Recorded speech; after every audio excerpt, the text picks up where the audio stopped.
নমস্কার, আমি পারমিতা। আমার রান্নাঘর ঝোলে ঝালে বাঙালিতে আজ তোমাদের তৈরি করে দেখাবো বাদাম বরফি। দেখেই বুঝতে পারছো কত সুন্দর হয়েছে এই বাদাম বরফিটা। এই বাদাম বরফি আমি কিন্তু বাড়িতে বানিয়েছি।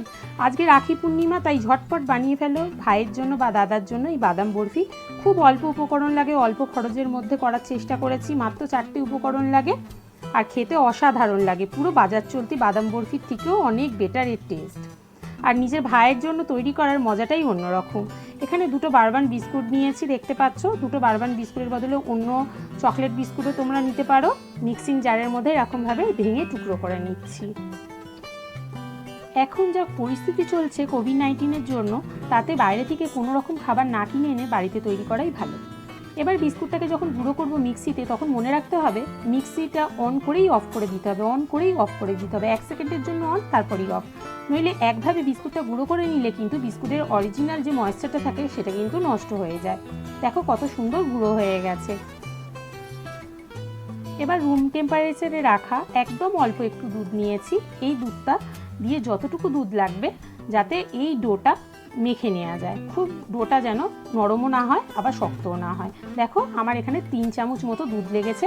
কত সুন্দরভাবে ডোটা মেখে নিয়েছি। আর বিস্কুটের যে নিজস্ব তেলটা থাকে সেটা দেখেছো হাতে লেগে আছে। এখানে নিয়েছি বাজার চলতি 200 গ্রাম বাদাম।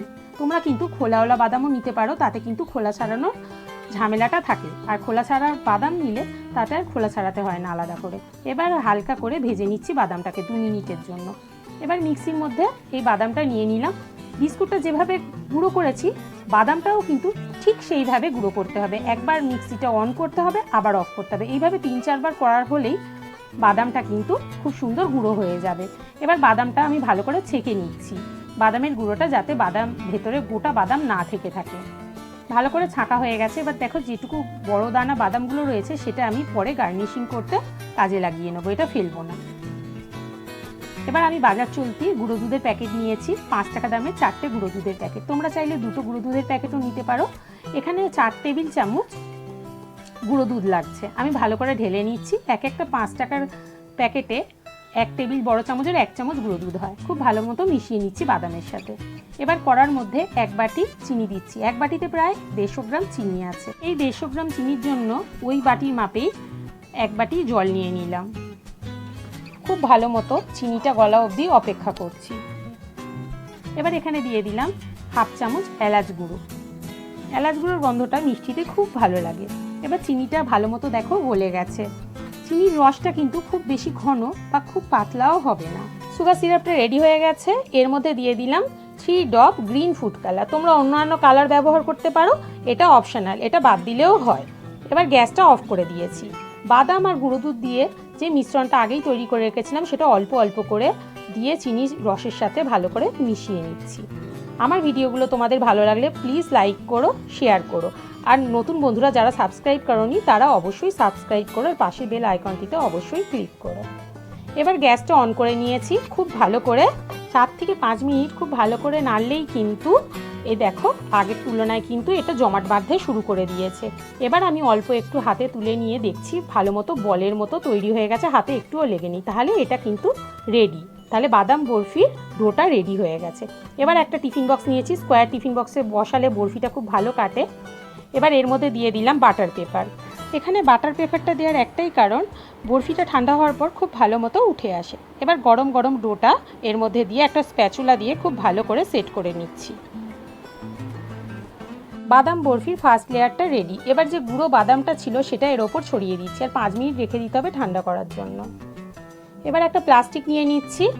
এর মধ্যে বিস্কুটের ডোটা যেটা রেডি করে রেখেছিলাম সেটাকে সমান করে নিচ্ছি, আর একটা রোলের মতো তৈরি করে নিচ্ছি। এই প্লাস্টিকটা দিলে বেলতে সুবিধা হবে। প্লাস্টিকটা ফোল্ড করে নিলাম একদিকটা, আর খুব সুন্দর করে দেখো স্কোয়ার শেপ করে বেলে নিলাম। এবার খুব আস্তে করে একদিকের প্লাস্টিকটা খুলে নিয়ে এরকমভাবে এর ওপরের লেয়ারটাও তৈরি করে নিয়েছি। এইভাবে করলে খুব সুবিধা হয়। এবার আস্তে করে প্লাস্টিকটাও সহজে উঠে যাবে।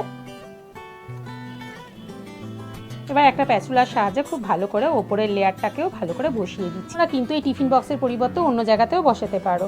এবার প্লাস্টিকের দিকে এরকমভাবে উল্টে নিয়ে আমি সার্ভিং প্লেটের মধ্যে একেবারে নিয়ে চলে আসছি। টিফিন বক্স থেকে কত সহজে বেরিয়ে গেল বুঝতে পারলে। এবার এটাকে ডেকোরেশন করে নিচ্ছি সিলভার স্তবক দিয়ে।